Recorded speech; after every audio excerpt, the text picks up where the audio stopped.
Imaginez un endroit si vide, si désolé, que si vous y placiez la Terre, la galaxie la plus proche serait à plus de 150 millions d'années-lumière. Un endroit où vous pourriez voyager pendant des milliards d'années sans rencontrer une seule étoile, une seule planète, pas même un atome d'hydrogène. Cet endroit existe, ce sont les vides cosmiques, les régions les plus solitaires et les plus vastes de l'univers. Ils occupent environ 80% du volume total du cosmos, mais ils sont presque complètement vides. Aujourd'hui, nous allons explorer ces déserts cosmiques, découvrir pourquoi ils existent et ce qu'ils nous révèlent sur la structure et le destin de l'univers. Si les mystères de la cosmologie et la vraie structure de l'univers vous fascinent, n'oubliez pas de vous abonner, d'activer les notifications et de liker cette vidéo. Commençons par nous situer dans l'univers. Vous êtes sur Terre, une planète qui orbite autour du Soleil. Le Soleil est une étoile parmi environ 200 milliards d'étoiles dans notre galaxie. La Voie lactée, c'est quoi la Voie lactée?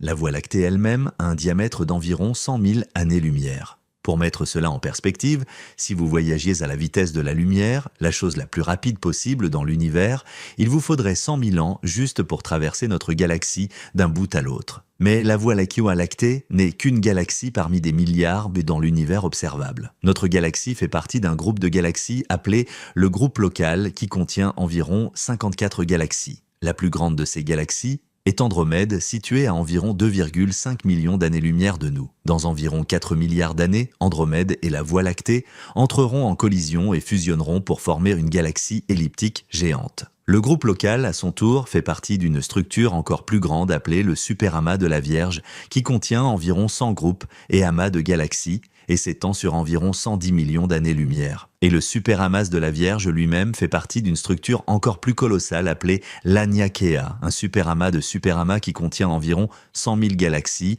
et mesure environ 500 millions d'années-lumière de diamètre. Vous commencez à voir l'échelle vertigineuse de l'univers. Mais voici ce qui est vraiment fascinant. Toutes ces galaxies, tous ces amas et superamas ne sont pas distribués uniformément dans l'espace. Si vous pouviez vous éloigner suffisamment pour voir l'univers dans son ensemble, vous verriez qu'il a une structure remarquable, ressemblant à une éponge ou à une mousse. Les galaxies sont concentrées dans de longs filaments et de vastes murs, créant un réseau complexe qui s'étend à travers l'univers. Et entre ces filaments, entre ces murs de galaxies, se trouvent d'énormes bulles de vide, presque pures. Ce sont les vides cosmiques. Et ils sont les structures les plus grandes et les plus vides de l'univers connu. La découverte de ces vides cosmiques a été l'une des révélations les plus surprenantes de l'astronomie moderne. Pendant longtemps, les astronomes pensaient que l'univers était plus ou moins uniforme à grande échelle. Bien sûr, il y avait des variations, des galaxies regroupées ici et là, mais on supposait que si vous preniez une vue d'ensemble suffisamment grande,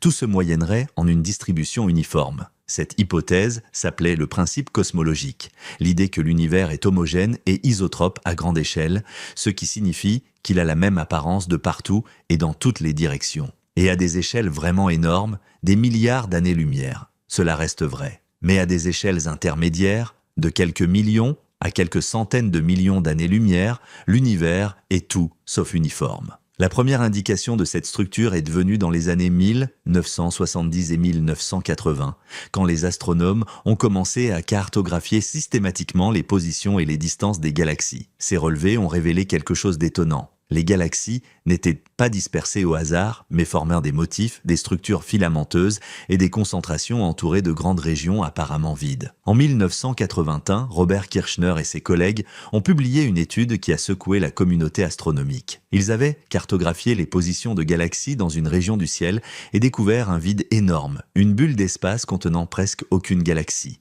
Ce vide, maintenant connu sous le nom de vide du Bouvier, mesurait environ 250 millions d'années-lumière de diamètre. Pour comprendre à quel point c'est grand, imaginez que vous placiez notre Voie lactée au centre de ce vide. La galaxie d'Andromède, notre voisine la plus proche, à 2,5 millions d'années-lumière, serait toujours bien à l'intérieur du vide avec nous. En fait, vous pourriez placer des milliers de galaxies comme la nôtre dans ce vide et elles auraient encore de l'espace entre elles. C'est une échelle de vide qui défie l'imagination. Mais le vide du Bouvier n'était que le début. À mesure que les relevés de galaxies devenaient plus vastes et plus détaillés, les astronomes ont découvert que les vides n'étaient pas des anomalies isolées, mais une caractéristique fondamentale de l'univers. Partout où ils regardaient, ils trouvaient cette même structure de mousse, des filaments de galaxies entourant de vastes bulles vides.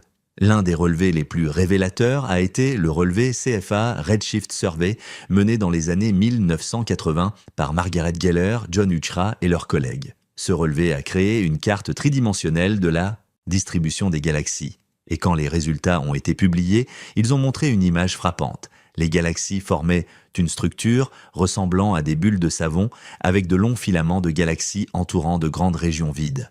Geller et Huchra ont découvert une structure particulièrement remarquable qu'ils ont appelée le Grand Mur, un mur de galaxies s'étendant sur plus de 500 millions d'années-lumière. Ce n'était pas un mur solide, bien sûr, mais plutôt une concentration de galaxies formant une barrière entre deux vides massifs. Ces découvertes ont forcé les astronomes à repenser leur compréhension de la structure de l'univers. Il était clair que quelque chose avait sculpté l'univers en cette structure de mousse, créant ces vastes vides et concentrant les galaxies dans des filaments et des murs. Mais quoi? Pour répondre à cette question, nous devons remonter au tout début de l'univers, au Big Bang lui-même. L'univers a commencé il y a environ 13,8 milliards d'années dans un événement que nous appelons le Big Bang. Mais le Big Bang n'était pas une explosion dans l'espace, c'était une expansion de l'espace lui-même.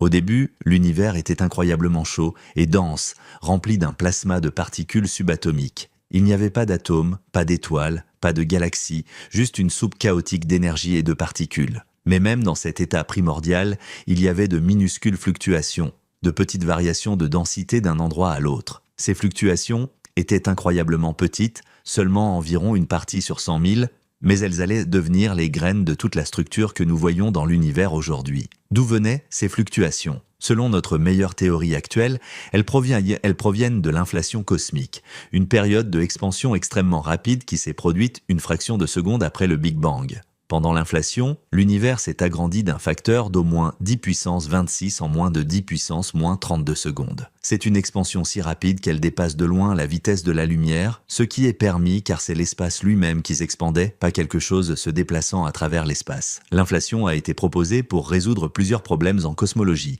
comme le problème de l'horizon et le problème de la platitude. Mais un de ses plus grands succès a été de prédire l'existence de ces fluctuations primordiales. Selon la théorie quantique, même le vide a des fluctuations, de minuscules ondulations dues au principe d'incertitude de Heisenberg. Pendant l'inflation, ces fluctuations quantiques ont été étirées à des échelles cosmiques, devenant les variations de densité que nous observons dans l'univers. Ces fluctuations ont été confirmées de manière spectaculaire par les observations du fond diffus cosmologique, le rayonnement résiduel du Big Bang. Ce rayonnement, émis environ 380 000 ans après le Big Bang, quand l'univers est devenu transparent pour la première fois, porte l'empreinte de ces fluctuations primordiales. Des satellites comme COBE dans les années 1990, WMAP dans les années 2000 et Planck dans les années 2010 ont cartographié ces fluctuations avec une précision extraordinaire. Ce que ces observations nous montrent, c'est que l'univers primordial n'était pas parfaitement uniforme. Il y avait des régions légèrement plus denses et des régions légèrement moins denses. Et sous l'influence de la gravité, ces petites différences ont grandi avec le temps. Les régions qui étaient légèrement plus denses avaient un peu plus de gravité, donc elles attiraient plus de matière de leurs environs. Cela les rendait encore plus denses, ce qui augmentait leur gravité, ce qui attirait encore plus de matière. C'est un processus auto-amplificateur appelé instabilité gravitationnelle. Pendant ce temps, les régions qui étaient légèrement moins denses perdèrent de la matière vers les régions plus denses. Elles devenaient de plus en plus vides au fil du temps. Au fil de millions et de milliards d'années, ces petites différences se sont amplifiées en la structure à grande échelle que nous voyons aujourd'hui. Des régions denses, pleines de galaxies et d'amas entourées de vastes régions vides. Mais il y a un ingrédient crucial dans cette histoire que nous n'avons pas encore mentionné. La matière noire. La matière que nous pouvons voir, les étoiles, les planètes, le gaz, ne représente qu'environ 5% du contenu total de l'univers. Environ 27% est de la matière noire. Une forme mystérieuse de matière qui n'interagit pas avec la lumière mais qui exerce une attraction gravitationnelle. Les 68% restants sont de l'énergie noire, encore plus mystérieuse, qui provoque l'accélération de l'expansion de l'univers. La matière noire joue un rôle crucial dans la formation de la structure cosmique. Parce qu'elle n'interagit qu'à travers la gravité, elle a pu commencer à s'effondrer en structure bien avant que la matière ordinaire ne le puisse.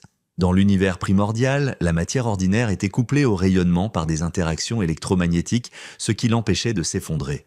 Mais la matière noire n'avait pas ce problème. Elle a commencé à former des structures dès que l'univers a été assez vieux pour que la gravité domine sur l'expansion. Ces structures de matière noire ont créé des puits gravitationnels, des régions où la gravité était plus forte. Une fois que l'univers s'est suffisamment refroidi et que la matière ordinaire s'est découplée du rayonnement, elle a commencé à tomber dans ces puits gravitationnels créés par la matière noire. C'est ainsi que les premières étoiles et galaxies se sont formées, à l'intérieur de halos de matière noire. Les simulations informatiques de la formation de la structure cosmique montrent ce processus en action de manière spectaculaire. En commençant avec les fluctuations primordiales mesurées dans le fond diffus cosmologique et en appliquant les lois de la gravité et de la dynamique, les scientifiques peuvent now simuler l'évolution de l'univers sur des milliards d'années. Ces simulations, comme le célèbre projet Millennium Run ou le plus récent projet Illustris, montrent que la matière noire forme un réseau cosmique, un squelette de filaments et de nœuds où les galaxies se forment. Entre ces filaments se trouvent de vastes régions où la matière noire est beaucoup moins dense, des régions qui deviennent les vides cosmiques. Ce qui est remarquable, c'est que ces simulations reproduisent avec précision la structure observée de l'univers. La distribution de galaxies dans les simulations ressemble étonnamment à celle que nous observons dans les relevés de galaxies réelles. Cela nous donne confiance que nous comprenons les processus fondamentaux qui ont sculpté l'univers. Mais comprendre comment les vides se forment n'explique pas complètement pourquoi ils sont si vides. Après tout, même si une région commence avec une densité légèrement inférieure à la moyenne, elle devrait encore contenir quelques galaxies, n'est-ce pas? Pourquoi les vides sont-ils presque complètement dépourvus de galaxies? La réponse est que les vides ne se contentent pas de ne pas attirer de matière, ils l'expulsent activement. Voici comment cela fonctionne. Imaginez une région de l'univers primordial qui est légèrement sous-dense.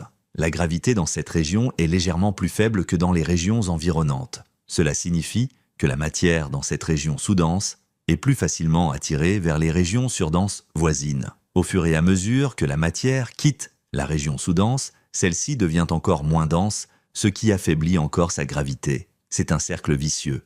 La région devient de plus en plus vide, perdant de la matière vers les filaments et les amas environnants. Finalement, presque toute la matière a été drainée, laissant un vide presque pur. De plus, à mesure que l'univers s'expand, les vides s'expandent également, mais plus rapidement que les régions denses. Dans les régions denses, la gravité ralentit et finit par arrêter l'expansion locale. Les amas de galaxies, par exemple, ont cessé de s'expandre avec l'univers il y a longtemps. Leur propre gravité les maintient ensemble.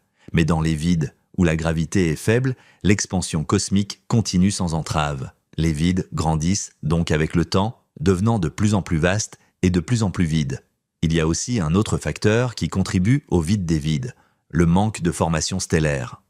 La formation d'étoiles nécessite du gaz dense. Dans les filaments et les amas, la gravité comprime le gaz, créant les conditions nécessaires à la formation d'étoiles et de galaxies. Mais dans les vides, la densité du gaz est si faible qu'il ne peut pas s'effondrer pour former des étoiles. Les quelques galaxies qui existent dans les vides sont généralement petites, peu lumineuses et pauvres en étoiles. Maintenant, explorons à quoi ressemblerait réellement l'intérieur d'un vide cosmique. Imaginez que vous pourriez placer la Terre au centre du vide du Bouvier, ce vide de 250 millions d'années-lumière de diamètre que nous avons mentionné plus tôt. Qu'est-ce que vous verriez dans le ciel nocturne?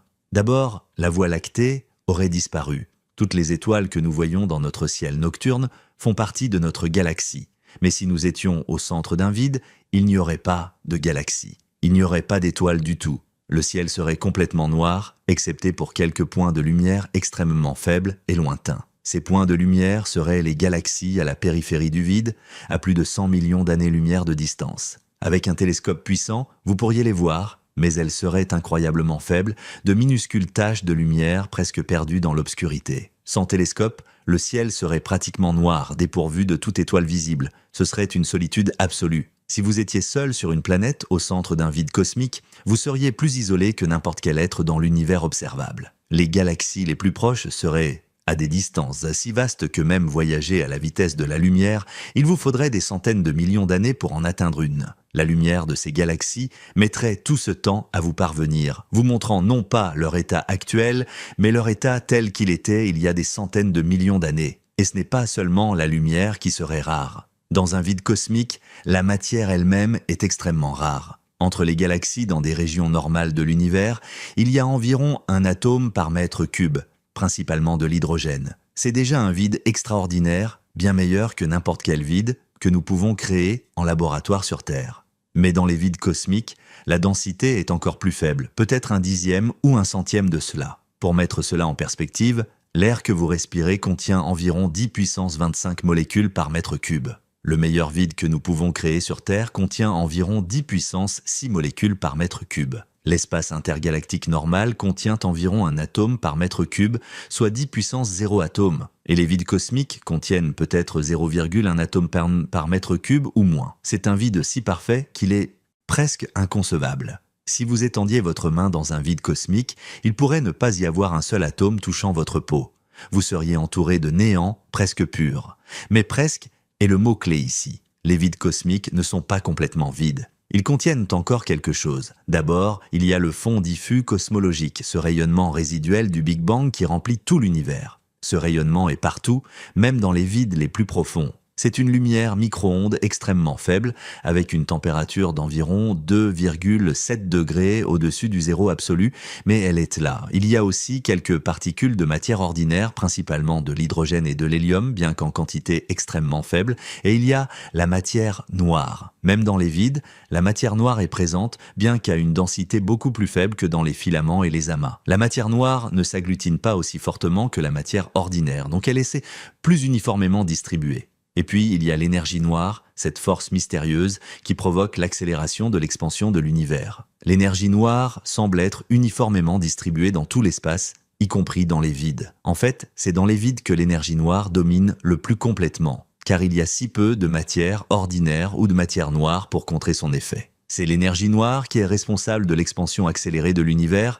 un phénomène découvert à la fin des années 1990 qui a valu le prix Nobel de physique à Saul Perlmutter, Brian Schmidt et Adam Riess. Avant cette découverte, les astronomes pensaient que l'expansion de l'univers ralentissait en raison de l'attraction gravitationnelle de toute la matière qu'il contient. Mais les observations de supernovas lointaines ont montré que l'expansion accélère en fait. Cette accélération est attribuée à l'énergie noire, une forme d'énergie qui imprègne tout l'espace et exerce une pression négative, poussant l'espace à s'expandre plus rapidement. Nous ne savons pas ce qu'est l'énergie noire. Elle pourrait être la constante cosmologique, un terme dans les équations d'Einstein qui représente l'énergie inhérente au vide de l'espace lui-même. Ou elle pourrait être quelque chose de plus dynamique, un champ qui change avec le temps. Mais quelle que soit sa nature, l'énergie noire est l'ingrédient dominant de l'univers, représentant environ 68% de son contenu énergétique total. Et son effet est le plus prononcé dans les vides cosmiques, où elle domine complètement et pousse ces régions à s'expandre encore plus rapidement. Depuis les premières découvertes de vides cosmiques dans les années 1980, les astronomes ont considérablement amélioré leur capacité à cartographier l'univers à grande échelle. Des relevés massifs de galaxies, utilisant des télescopes terrestres et spatiaux, ont créé des cartes tridimensionnelles de plus en plus détaillées de la distribution des galaxies. L'un des relevés les plus ambitieux est le Sloan Digital Sky Survey, ou SDSS, qui a commencé ses observations en 2000. Le SDSS a cartographié plus d'un tiers du ciel, mesurant les positions et les distances de plusieurs millions de galaxies. Ces données ont révélé la structure de l'univers avec un détail sans précédent, montrant clairement le réseau cosmique de filaments et de vides. Un autre relevé majeur est le 2-Degree Field Galaxy Redshift Survey, ou 2DFGRS, mené en Australie. Ce relevé a mesuré les décalages vers le rouge, et donc les distances, de plus de 200 000 galaxies, créant une carte tridimensionnelle d'une vaste région de l'univers. Ces relevés ont permis aux astronomes d'identifier et de cataloguer des centaines de vides cosmiques. Ils ont découvert que les vides viennent dans une gamme de tailles, depuis de petits vides d'environ 10 millions d'années-lumière de diamètre jusqu'à des vides géants de plus de 300 millions d'années-lumière. L'un des plus grands vides jamais découverts est le supervide Eridanus Fornax, également connu sous le nom de vide géant. Ce vide a un diamètre d'environ 1 milliard d'années-lumière et contient environ 10 000 fois moins de galaxies que ce qui serait attendu dans un volume équivalent d'espace normal. C'est une région si vaste et si vide qu'elle défie presque l'imagination. Un autre vide remarquable est le vide du sculpteur, qui s'étend sur environ 300 millions d'années-lumière. Des études détaillées de ce vide ont montré qu'il n'est pas complètement vide. Il contient quelques galaxies, naines et des filaments ténus de gaz, mais la densité de matière est environ 1/10 de celle des régions normales de l'univers. En 2015, une découverte particulièrement intrigante a été annoncée, le Cold Spot, une région anormalement froide dans le fond diffus cosmologique. Cette région, d'environ 1,8 milliard d'années-lumière de diamètre, est environ 70 microkelvin plus froide que son environnement. Certains scientifiques ont proposé que ce point froid pourrait être causé par un supervide extrêmement grand situé entre nous et le fond diffus cosmologique, bien que cette explication soit encore débattue. Si le cold spot est effectivement causé par un supervide, ce serait l'un des plus grands vides connus, s'étendant sur environ 1,8 milliard d'années-lumière. Les photons du fond diffus cosmologique, en traversant ce supervide, perdraient de l'énergie en raison de l'effet Sachs-Wolf intégré, un phénomène prédit par la relativité générale. Cette perte d'énergie se manifesterait comme un refroidissement du rayonnement, créant le point froid que nous observons. Mais les vides ne sont pas seulement des curiosités à cartographier, ils sont des laboratoires naturels pour tester nos théories de la cosmologie et de la physique fondamentale. Par exemple, les vides peuvent nous aider à comprendre la nature de l'énergie noire. Comme nous l'avons mentionné,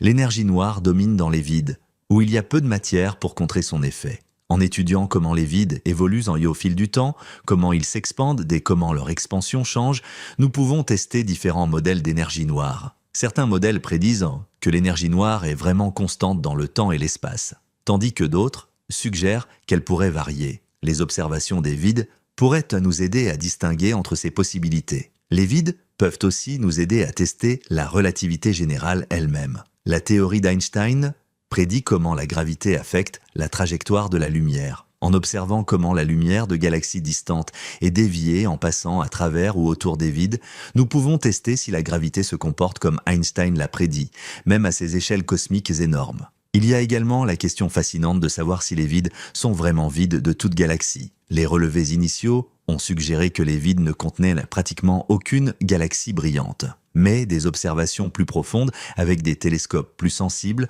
ont révélé que certains vides contiennent en fait des populations de galaxies naines très faibles. Ces galaxies sont souvent appelées galaxies de vide. Elles sont généralement plus petites, plus bleues et plus pauvres en métaux que les galaxies dans des environnements plus denses.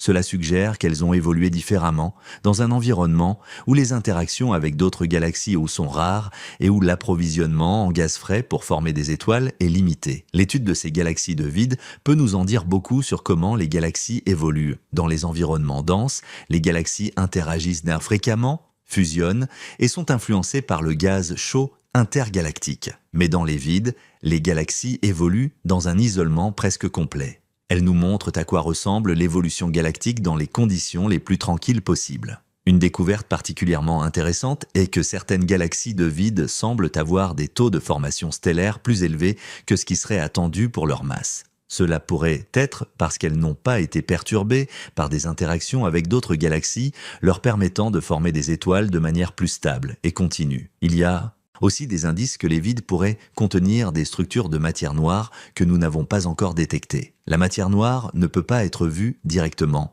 mais elle exerce une attraction gravitationnelle. En étudiant comment la lumière est déviée par la gravité dans et autour des vides, les astronomes espèrent cartographier la distribution de la matière noire et découvrir si elle forme des structures dans les vides. Maintenant, explorons une question fascinante et un peu spéculative.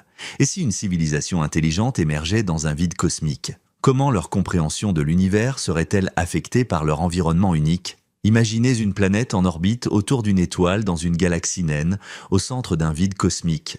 Les habitants de cette planète développent de l'astronomie, construisent des télescopes et commencent à observer l'univers. Qu'est-ce qu'ils verraient ? D'abord, leur ciel nocturne serait presque complètement noir. Ils verraient les étoiles de leur propre petite galaxie, mais au-delà, presque rien. Avec leur meilleur télescope, ils pourraient détecter quelques taches de lumière extrêmement faibles à des distances énormes, mais il leur serait difficile de réaliser que ce sont d'autres galaxies comme la leur. Ces astronomes de vide pourraient facilement conclure que leur galaxie est tout ce qui existe, que l'univers entier se compose juste de leur petite île de matière entourée d'un vide infini. Ils n'auraient aucune idée de la vaste structure cosmique, de filaments et d'amas qui existent au-delà de leur horizon observable immédiat. Ils pourraient encore découvrir que l'univers est en expansion, en observant le décalage vers le rouge de quelques galaxies lointaines qu'ils peuvent détecter. Mais leur compréhension de la structure de l'univers serait fondamentalement incomplète. Il manquerait la grande image, le réseau cosmique,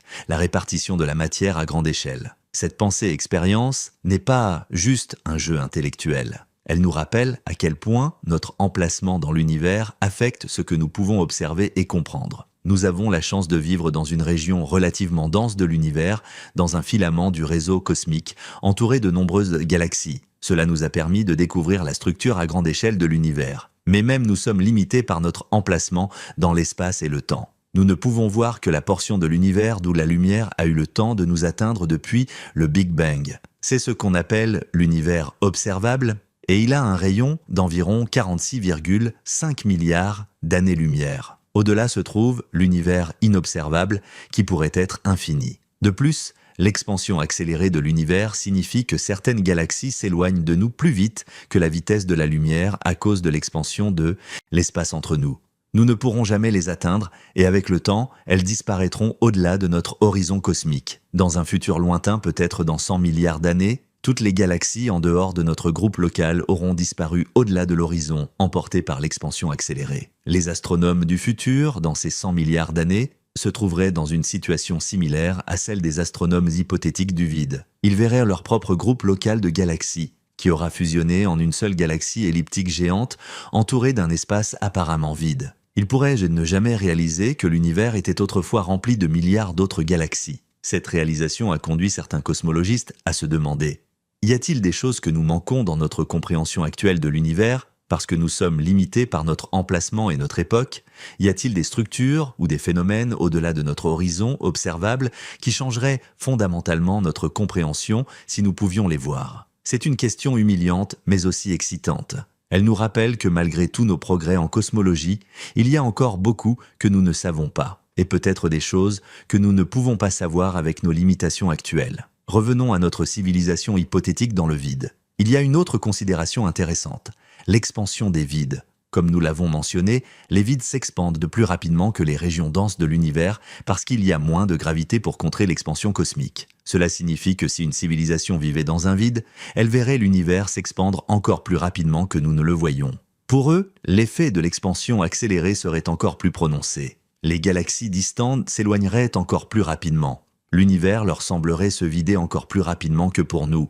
Leur destin cosmique serait un isolement croissant, devenant de plus en plus séparé du reste de l'univers à un rythme encore plus rapide. Il y a aussi des implications pour la possibilité de voyages interstellaires ou intergalactiques. Pour nous, dans notre région relativement dense de l'univers, voyager vers une autre galaxie serait déjà un défi titanesque. La galaxie d'Andromède, notre voisine la plus proche, est à 2,5 millions d'années-lumière. Même voyager à une fraction significative de la vitesse de la lumière, cela prendrait des millions d'années. Mais pour une civilisation dans un vide, les distances seraient encore plus prohibitives.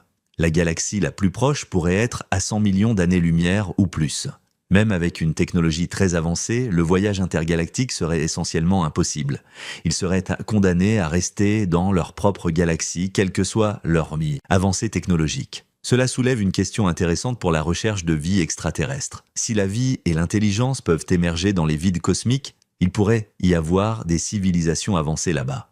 Mais elles seraient presque impossibles à détecter à cause des distances énormes et du manque de galaxies dans lesquelles chercher des signaux. D'un autre côté, on pourrait argumenter que les vides sont des environnements moins favorables à la vie. La densité de matière est si faible qu'il pourrait y avoir moins de planètes, moins d'étoiles appropriées, et donc moins d'opportunités pour la vie d'émerger. De plus, les galaxies dans les vides sont généralement plus petites et moins riches en éléments lourds nécessaires à la vie. Les éléments lourds, tout ce qui est plus lourd que l'hydrogène et l'hélium, sont créés à l'intérieur des étoiles et dispersés dans l'espace quand les étoiles meurent, notamment dans les explosions de supernovas. Dans les galaxies plus grandes et plus actives, des filaments et des amas, il y a eu plus de générations d'étoiles, donc plus d'enrichissement en éléments lourds. Les planètes rocheuses comme la Terre et la vie basée sur le carbone comme nous la connaissons dépendent de ces éléments lourds. Dans les petites galaxies des vides qui ont connu moins de formations stellaires et moins de supernovas,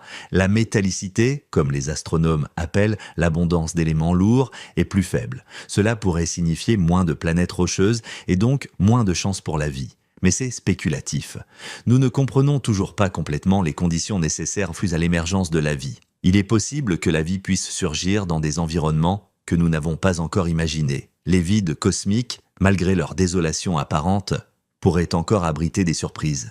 Les vides cosmiques ne sont pas statiques. Ils évoluent avec le temps. grandissant à mesure que l'univers s'expand et que la matière continue à être drainée vers les filaments et les amas. Pour comprendre l'avenir des vides, nous devons comprendre l'avenir de l'univers lui-même. L'avenir de l'univers dépend principalement de 3 facteurs: la densité totale de matière et d'énergie, la nature de l'énergie noire et si l'expansion continue à accélérer. Selon nos observations actuelles, l'univers continuera à s'expandre pour toujours, et cette expansion continuera à accélérer en raison de l'énergie noire. Si c'est le cas, voici ce qui arrivera au vide dans le futur lointain. À mesure que l'expansion accélère, les vides grandiront de plus en plus rapidement. Les filaments et les amas de galaxies resteront gravitationnellement liés, mais ils deviendront de plus en plus isolés les uns des autres, séparés par des vides en expansion. Dans quelques dizaines de milliards d'années, la plupart des galaxies en dehors de notre groupe local auront disparu au-delà de notre horizon cosmique. Elles ne seront pas détruites, mais l'espace entre nous et elles se sera tellement expandé qu'elles reculeront plus vite que la vitesse de la lumière. Leur lumière ne pourra plus jamais nous atteindre. Notre propre groupe local de galaxies, y compris la Voie lactée et Andromède, fusionnera en une seule grande galaxie. Cette galaxie, que certains astronomes ont déjà surnommée Milkomeda, sera isolée dans un univers apparemment vide. De son point de vue, il semblera qu'il n'y a rien d'autre dans l'univers, juste une grande île de matière entourée d'obscurité. Au fil du temps, même les étoiles de cette galaxie fusionnées mourront. Les étoiles massives exploseront en supernovas. Les étoiles de taille moyenne comme notre Soleil deviendront des naines blanches et les étoiles les plus petites brûleront lentement leur combustible sur des trillions d'années. Finalement, dans environ 100 000 milliards d'années, toutes les étoiles se seront éteintes. L'univers entrera dans ce qu'on appelle l'ère des naines noires, où les seuls objets restants sont des cadavres stellaires froids, des naines blanches, des naines brunes, des étoiles à neutrons et des trous noirs. Mais même ces objets ne dureront pas éternellement. Sur des échelles de temps inimaginablement longues, 10 puissance 100 ans ou plus, même la matière des naines blanches et des étoiles à neutrons se désintégrera peut-être si les protons ne sont pas absolument stables. Les trous noirs s'évaporeront lentement par le rayonnement de Hawking, un processus quantique qui convertit progressivement leur masse en radiation.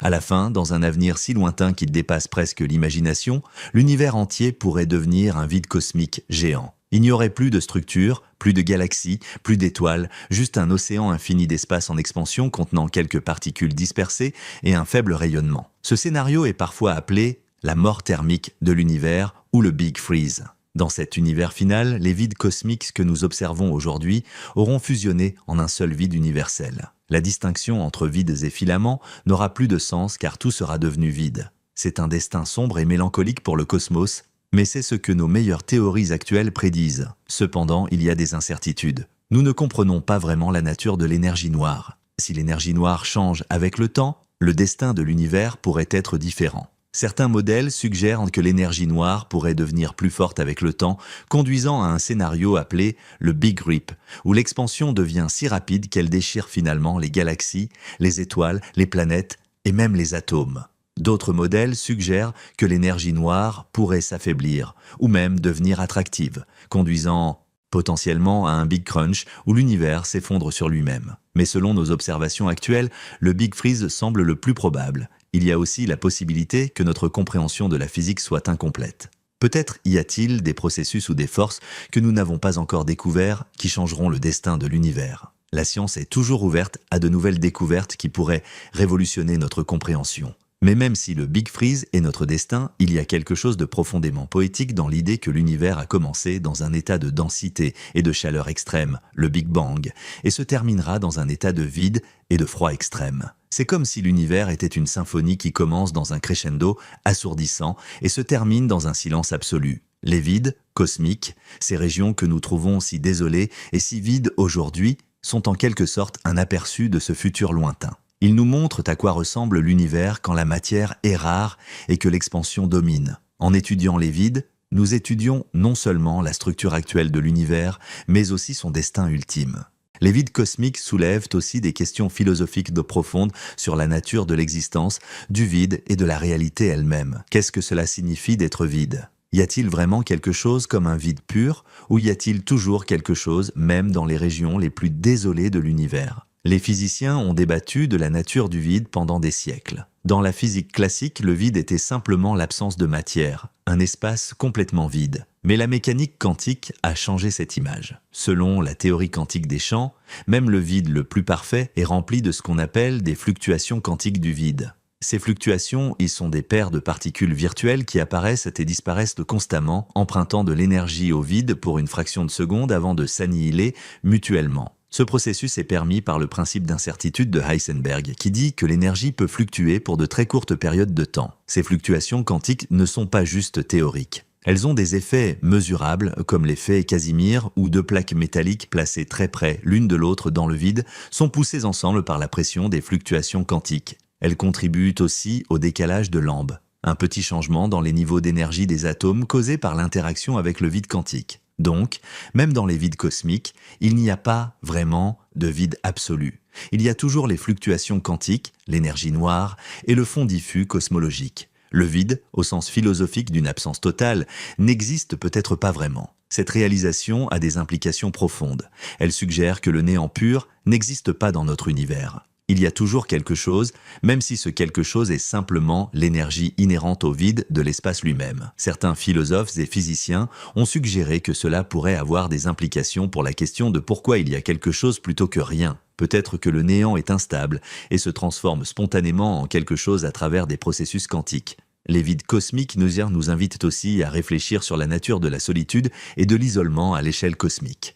Nous, les humains, sommes des êtres sociaux. Nous avons évolué en groupe. Nous prospérons grâce aux connexions avec les autres. L'idée d'être complètement isolé, sans contact avec d'autres êtres, est profondément troublante pour la plupart des gens. Maintenant, imaginez cette solitude amplifiée à l'échelle cosmique.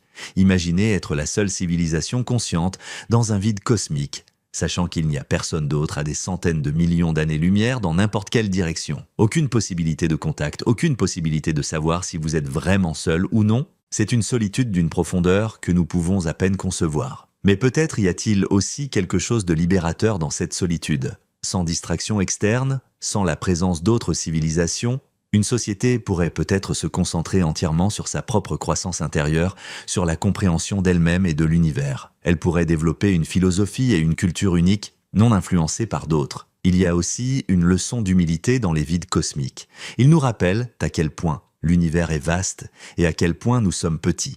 Même notre galaxie entière, avec ses 200 milliards d'étoiles, ne serait qu'un point de lumière presque invisible dans les profondeurs d'un vide cosmique. Et nous, sur notre petite planète, dans notre petit système solaire, dans notre galaxie, sommes encore plus insignifiants à cette échelle. Mais cette insignifiance n'est pas nécessairement déprimante. Elle peut aussi être libératrice. Si nous sommes si petits dans le grand schéma des choses, alors nos petits problèmes et nos inquiétudes quotidiennes sont vraiment minuscules. En même temps, le fait que nous existons, que nous sommes capables de comprendre et d'apprécier l'immensité de l'univers, est remarquable. Nous sommes, autant que nous sachions, la seule partie de l'univers qui est consciente de l'univers. Nous sommes l'univers prenant conscience de lui-même, et cela nous donne une importance qui transcende notre petite taille physique. Nous pouvons contempler les vides cosmiques, comprendre comment ils se sont formés, prédire leur avenir. C'est un pouvoir extraordinaire pour des êtres aussi minuscules. Les vides nous rappellent aussi la rareté et la préciosité de la matière organisée. Dans un univers où la majeure partie de l'espace est vide, où la matière est rare et dispersée. L'existence de structures complexes comme les galaxies, les étoiles, les planètes et la vie est extraordinaire. Nous vivons dans les minces filaments de matière qui entourent les vides, dans les îles de complexité, dans un océan de simplicité. Cette perspective peut nous aider à apprécier notre existence et notre monde. Nous ne sommes pas juste un accident sans importance, nous sommes des fleurs rares dans un désert cosmique, des îlots de complexité et de conscience dans un univers dominé par le vide et le chaos. Malgré tous nos progrès dans la compréhension des vides cosmiques, il reste encore de nombreux mystères et questions ouvertes. Explorons quelques-uns des plus intrigants. Premièrement, il y a la question de savoir si tous les vides se sont formés de la même manière. Nous avons une théorie générale de la formation des vides basée sur l'instabilité gravitationnelle et l'expansion cosmique. Mais certains vides semblent avoir des propriétés inhabituelles qui ne cadrent pas parfaitement avec cette image. Par exemple, certains vides semblent être plus vides que ce qui serait prédit par nos modèles. D'autres semblent avoir des formes étranges ou des distributions de matière atypiques. Est-ce simplement du bruit statistique, des variations naturelles, ou y a-t-il quelque chose de fondamental que nous ne comprenons pas? Il y a aussi la question de l'âge des vides. Certains vides semblent s'être formés très tôt dans l'histoire de l'univers, tandis que d'autres sont plus récents. Comment et quand exactement les vides se forment-ils? Y a-t-il des processus qui créent de nouveaux vides aujourd'hui, ou sont-ils tous des reliques de l'univers primordial? Une autre question concerne la dynamique interne des vides. Bien que les vides soient presque vides, ils ne sont pas complètement statiques. Il y a des mouvements de matière, des flux de gaz, peut-être des processus que nous ne comprenons pas encore. Comment ces dynamiques affectent-elles l'évolution des vides et des galaxies qu'ils contiennent? Il y a également la question fascinante de savoir si les vides pourraient contenir de la matière ou de l'énergie que nous n'avons pas encore détectée. Nous savons que l'univers contient de la matière noire et de l'énergie noire que nous ne comprenons pas complètement. Pourrait-il y avoir d'autres formes de matière ou d'énergie cachées dans les vides? Certains physiciens ont spéculé sur l'existence de matière noire tiède ou chaude, des formes de matière noire qui se comportent différemment de la matière noire froide standard. Ces formes exotiques de matière noire pourraient avoir des distributions différentes dans l'univers et pourraient être plus présentes dans les vides. Il y a aussi des théories selon lesquelles les vides pourraient contenir de l'énergie sous des formes que nous n'avons pas encore imaginées. L'énergie noire elle-même reste un profond mystère. Nous ne savons pas si c'est vraiment uniforme dans tout l'espace ou si elle pourrait varier d'un endroit à l'autre. Les vides pourraient être des laboratoires pour étudier ces questions. Une question particulièrement intrigante concerne la relation entre les vides et les grandes anomalies cosmiques. Nous avons mentionné le cold spot dans le fond diffus cosmologique, qui pourrait être lié à un supervide. Mais il y a d'autres anomalies dans nos observations cosmiques qui ne sont pas complètement comprises. Par exemple, il y a des indices d'un flux de galaxies à grande échelle, parfois appelé le flux sombre, où des amas de galaxies semblent se déplacer dans une direction préférentielle. Certains scientifiques ont suggéré que cela pourrait être causé par l'attraction gravitationnelle de structures massives au-delà de notre horizon observable. Pourrait-il y avoir des supervides ou des superamas si massifs qu'ils affectent le mouvement des galaxies à des distances énormes? Il y a aussi la question de savoir comment les vides affectent la lumière qui les traverse. Nous savons que la gravité courbe la lumière, un effet prédit par la relativité générale et confirmé par de nombreuses observations. Mais qu'en est-il de la lumière traversant les vides où la densité de matière était si faible? On pourrait penser que la lumière traverse les vides sans être affectée. Mais ce n'est pas tout à fait vrai. Il y a un effet appelé l'effet Sachs-Wolf intégré, où les photons gagnent ou perdent de l'énergie en traversant des régions de l'univers où le potentiel gravitationnel change. Dans un univers en expansion avec de l'énergie noire, les vides créent un effet Sachs-Wolf intégré négatif, refroidissant légèrement les photons qui les traversent.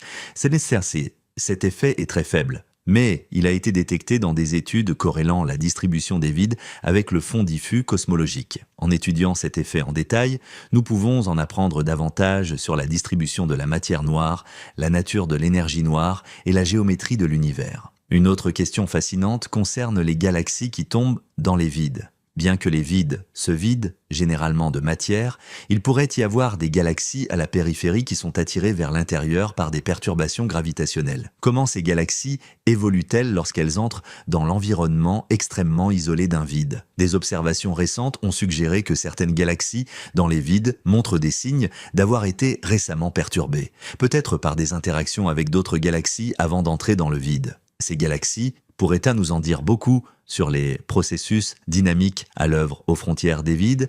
Il y a aussi des questions théoriques profondes sur la nature du vide lui-même. En mécanique quantique, le vide n'est pas vraiment vide, comme nous l'avons mentionné. Mais il y a des débats sur l'énergie du vide quantique et son lien avec l'énergie noire. Quand les physiciens calculent l'énergie du vide quantique en utilisant la théorie quantique des champs, ils obtiennent une valeur qui est environ 120 ordres de grandeur plus grande que l'énergie noire observée. C'est peut-être la pire prédiction de l'histoire de la physique. Quelque chose ne va clairement pas, mais nous ne savons pas quoi. Ce problème, parfois appelé le problème de la constante cosmologique, est l'un des plus grands mystères de la physique théorique. Pourquoi l'énergie du vide est-elle si petite par rapport à ce que la théorie quantique prédit ? Y a-t-il un mécanisme qui annule ou supprime cette énergie? Ou notre compréhension de la mécanique quantique ou de la gravité est-elle fondamentalement incorrecte? Les vides cosmiques, où l'énergie noire domine et où les effets quantiques devraient être les plus prononcés, pourraient être des laboratoires pour explorer ces questions, en étudiant comment les vides évoluent et comment leur Expansion change avec le temps. Nous pourrions obtenir des indices sur la nature de l'énergie noire et du vide quantique. Alors, que nous disent les vides cosmiques sur l'univers et sur nous-mêmes? Ils nous révèlent que l'univers est bien plus vaste, plus vide et plus étrange que nous ne l'imaginions. La majeure partie de l'espace n'est pas remplie de galaxies et d'étoiles, mais de vide presque pur. Nous vivons dans les minces filaments de matière qui entourent ces vides, dans une fraction minuscule de l'univers où la matière s'est concentrée. Cette structure de l'univers, avec ses filaments, ses murs et ses vides, n'est pas le résultat du hasard. Elle est le produit de processus physiques fondamentaux, l'instabilité gravitationnelle amplifiée sur des milliards d'années, sculptée par la matière noire et l'énergie noire. C'est la signature visible des conditions initiales de l'univers, des minuscules fluctuations quantiques dans l'univers primordial qui ont été étirées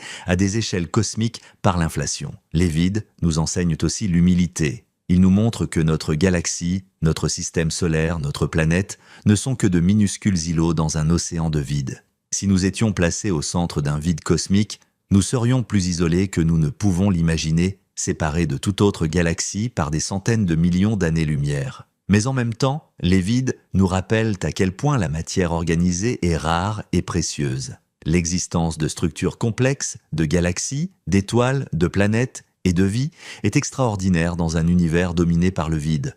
Nous sommes des miracles de complexité dans un cosmos simple. Les vides nous parlent aussi du destin de l'univers. Ils sont un aperçu de ce qui attend l'univers dans le futur lointain, quand toutes les étoiles se seront éteintes, quand toute la matière se sera dispersée, quand l'expansion aura tout séparé. À la fin, l'univers entier pourrait ressembler à un vide cosmique géant, un océan infini d'espace vide parsemé de quelques particules errantes. C'est un destin mélancolique, mais il y a aussi une beauté dans ce cycle cosmique. L'univers est né dans un état de densité et de chaleur extrême, et il se terminera dans un état de vide et de froid extrême. C'est comme une symphonie qui commence dans un crescendo assourdissant et se termine dans un silence absolu. Et dans cette symphonie, nous avons le privilège d'exister à un moment où l'univers est encore riche en structure et en complexité. Nous vivons à une époque cosmique spéciale quand les étoiles brillent encore, quand les galaxies sont visibles dans nos télescopes, quand l'univers n'est pas encore dominé par le vide. Ce moment ne durera pas éternellement. Dans des dizaines de milliards d'années, la plupart des galaxies auront disparu au-delà de notre horizon cosmique. Dans des trillions d'années, les étoiles s'éteindront. Mais pour l'instant, nous pouvons observer, comprendre et apprécier l'univers dans toute sa complexité. Les vides cosmiques nous invitent aussi à réfléchir sur la nature de l'existence et de la conscience. Dans un univers si vaste et si vide, où la matière est si rare, l'émergence de la vie et de l'intelligence semble presque miraculeuse. Nous ne savons pas si nous sommes seuls dans l'univers. Peut-être y a-t-il d'autres civilisations dans les filaments du réseau cosmique, ou même dans les galaxies isolées des vides. Ou peut-être sommes-nous vraiment seuls, la seule partie de l'univers qui est consciente d'elle-même. Si nous sommes seuls, cela nous donne une responsabilité énorme. Nous sommes les gardiens de la conscience dans l'univers. C'est à travers nous que l'univers se connaît lui-même, se contemple, s'émerveille de sa propre existence. Si nous disparaissons, cette lumière de conscience pourrait s'éteindre et l'univers retournerait à son état inconscient. Juste des particules et des champs obéissant aveuglément aux lois de la physique. Mais même si nous ne sommes pas seuls, même s'il y a d'autres civilisations quelque part dans le cosmos, les vides nous rappellent que nous sommes probablement séparés par des distances qui rendent tant la communication ou le contact pratiquement impossible.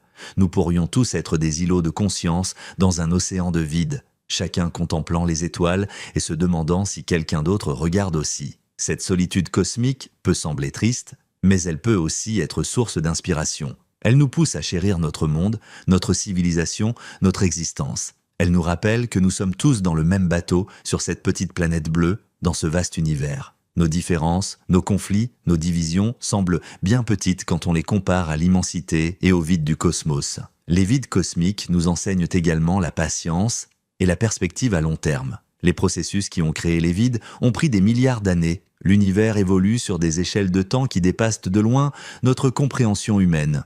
Nous vivons quelques décennies, les civilisations durent quelques millénaires, mais l'univers existe depuis près de 14 milliards d'années et continuera pendant des trillions d'années encore. Cette perspective peut nous aider à relativiser nos problèmes et nos préoccupations. Nos vies individuelles sont brèves, nos sociétés éphémères, mais nous faisons partie de quelque chose de beaucoup plus grand et plus durable. Nous sommes des participants dans l'évolution cosmique, des fragments temporaires d'un univers en constante transformation. Enfin, les vides cosmiques nous rappellent que l'exploration et la découverte ne se terminent jamais. Il y a 50 ans, nous ne savions pas que les vides existaient. Aujourd'hui, nous les cartographions et les étudions en détail. Dans 50 ans, qui sait ce que nous découvrirons? Peut-être de nouvelles formes de matière ou d'énergie dans les vides, peut-être des indices de vie dans des galaxies isolées, peut-être des réponses aux mystères de l'énergie noire et de la matière noire. L'univers garde encore de nombreux secrets et les vides cosmiques, malgré leur apparente simplicité, sont parmi les plus mystérieux. Ce sont les plus grandes structures de l'univers, les endroits les plus solitaires qui existent, et pourtant, ils contiennent des indices cruciaux sur l'origine, la structure et le destin du cosmos. Alors, la prochaine fois que vous regardez le ciel nocturne et que vous voyez les étoiles de notre galaxie, rappelez-vous que vous regardez une des minuscules îles de matière dans un univers dominé par le vide. Entre notre galaxie et les galaxies lointaines que vous ne pouvez pas voir s'étendent d'énormes océans de vide, des régions où il n'y a presque rien pendant des centaines de millions d'années-lumière. Ces vides sont des monuments au néant des cathédrales du silence, les endroits les plus solitaires de l'univers. Ils sont un rappel de l'immensité du cosmos et de la rareté de la complexité. Ils nous montrent d'où nous venons, les fluctuations primordiales qui ont donné naissance à toute structure et où nous allons vers un univers de plus en plus vide et froid. Mais pour l'instant, nous sommes ici, dans notre petit coin de l'univers, dans un filament du réseau cosmique, entouré de galaxies et d'étoiles. Nous avons le privilège d'exister à un moment cosmique spécial et nous avons la capacité de comprendre notre place dans ce vaste cosmos.